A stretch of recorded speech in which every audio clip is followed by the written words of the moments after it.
Welcome inside our New York studios. Brent Stover, Kevin Carter, and Cardale Jones. What a way to kick off Saturday, number 10 of the season, with Texas and Vanderbilt, two of the most interesting and best stories in college football in 2025. This game more than lived up to the billing. There's old Bevo and Arch Manning. Texas playing at home for the first time since September the 20th.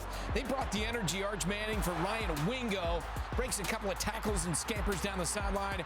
He's gone. 75-yard touchdown. What a start for the Horns. It's 7-0.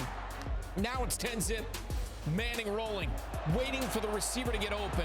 His pocket presence is just incredible. C.J. Baxter there, Kevin. It was 17-0 Texas. Yeah, third quarter, really good Arch Manning drive. 3rd and 4, Manning finds Emmett Mosley the 4 for the first down. Good for 18 yards. The drive continues. 3 plays later, Manning, a nice throw outside to DeAndre Moore. Good for 29 yards, and the chains keep moving. Yet later in the drive, takes a huge hit but delivers a strike to Mosley the 4th. Manning takes the Longhorns 93 yards in 11 plays. The fourth quarter, Diego Pavia, he's not done yet, taking off for a 25-yard score as Vandy looking to close this one in this gap here. Then Pavia scanning and scrambling. He finds Hosling for the back of the end zone for a touchdown. Vandy with a chance here on the offsides kick. It's a fumble. Land on it, can they? Unfortunately not. The ball goes out of bounds right here. Vandy had a chance to really shock the world here, but Texas escaped 34-31 after leading this one by 24 points early. Yeah, absolutely. I mean, and it got pretty late when they had that 24-point lead, and Vanderbilt, give them a ton of credit for battling all the way back. Obviously, you feel like they should have recovered that football on the onside. If they do, you're close to field goal range, a chance to tie the game. By the way, for Texas, first home win against AP Top 10 under Steve Sarkisian. So now suddenly Texas is 7-2, 4-1 in the SEC. You get 328 and 3 touchdowns from Arch Manning, his best performance of the season. And if you're Texas, you're feeling pretty good about now, Kevin. I've been waiting for this performance out of Texas. And I said this earlier, and not just Arch Manning, but Texas as a team. Look, when you go out and you position your quarterback in such a way by the scripted plays and looks, and you make him comfortable, and your defense goes out, turns in 6 sacks, and the run game gets going. Quintravion Wisner led the way for over 100 yards. They won the rushing battle head-to-head, nearly doubling up Vanderbilt in the number of rushing yards they had. This is the way that Texas is supposed to go out and play. This is the way that you have when you have a young quarterback, a young, talented quarterback, you set him up with the alley-oop so that everything else is in place where you can expand his knowledge as his knowledge of the game grows. You can expand the playbook as the season goes along.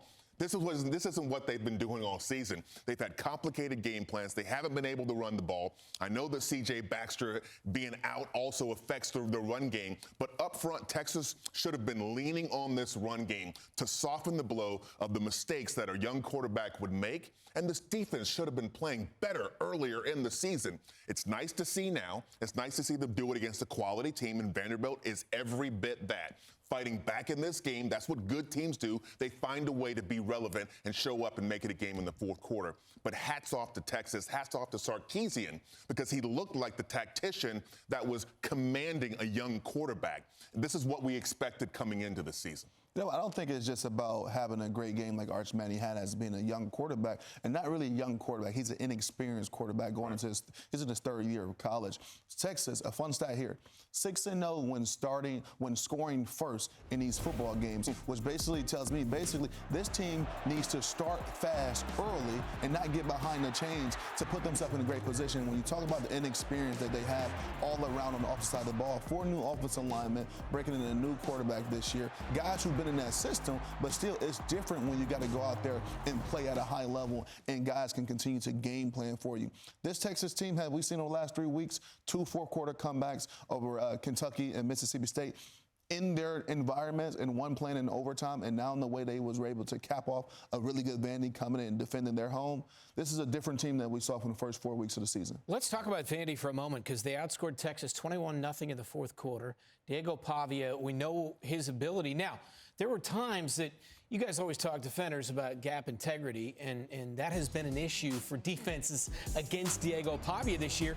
They did a pretty good job for 3/4 of it until he started making plays like this. He ends, you see, with some pretty dang good numbers and almost came back to get this thing to OT.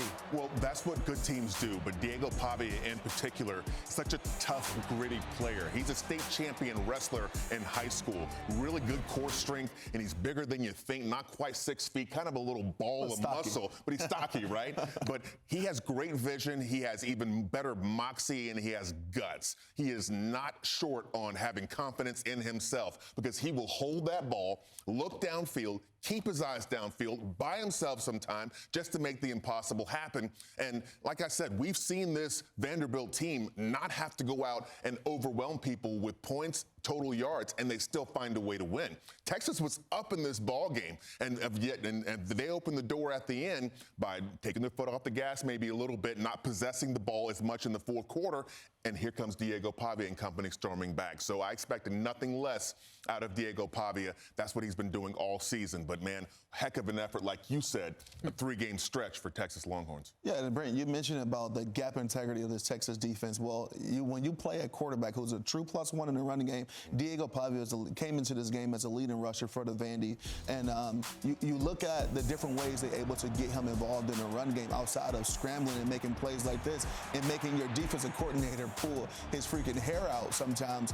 When you got guys wrapping around, and that's something that's kind of hard to account for, that extra ball carrier as a quarterback position. I know you exposed him to a lot of hits, but like Kevin said, he's a guy that's built for this grind in this SEC game and this SEC type of environment. But Texas, like I said before, the last 3 weeks, completely different team, and their remaining schedule, I mean, they can make some noise in the SEC. All right, let's talk about Texas's remaining schedule. They are now 7-2, 4-1 in the SEC. And we're getting down to it, right? Week 12 is going to be at Georgia. And then week 13 against Arkansas, which is 2-6. And then week 14, number 3, Texas A&M 8-0. That could be, it will be, a massive showdown. Kevin, what do you see there? Yeah, we've been talking with our resident people. We had Mackenzie Brooks in the other night talking about the whole dynamics of the college football playoff. And the SEC might be able to get 4, possibly 5 teams in. The reason being is because they've got the meat on the bone for the rest of their schedule. You look down any of these teams in the Big Ten or the SEC for that matter and look at the gauntlet of games that they have to finish the season. Yeah, Texas can get in because they've got 2 big ranked teams on their schedule waiting to beef up their resume. So that's one thing we got to keep a look at as we go down to the stretch of the season to see who's going to make it in from the SEC. Yeah, I don't want to overlook Arkansas because one of the guys that everybody talk about who they hate facing is Taylor Green, the quarterback of Arkansas, and the pressure he can put on your defense. But, yeah, Texas will get 2 of the next 3 and definitely possible to get all 3, especially going into Georgia and then defending home field again versus renewing that in-state rivalry with A&M. This is a team that, I made a joke about earlier in the season that, hey, just get to 500, after we saw them play really bad the first couple of weeks. But now this is a team that can make their way in the college football playoffs. It's wild. Vandy, meantime, obviously top 10 team coming in, acquitted themselves well. They are still 7-2, 3-2 in the SEC as their banner season really continues on. Just got to get it back on the right track.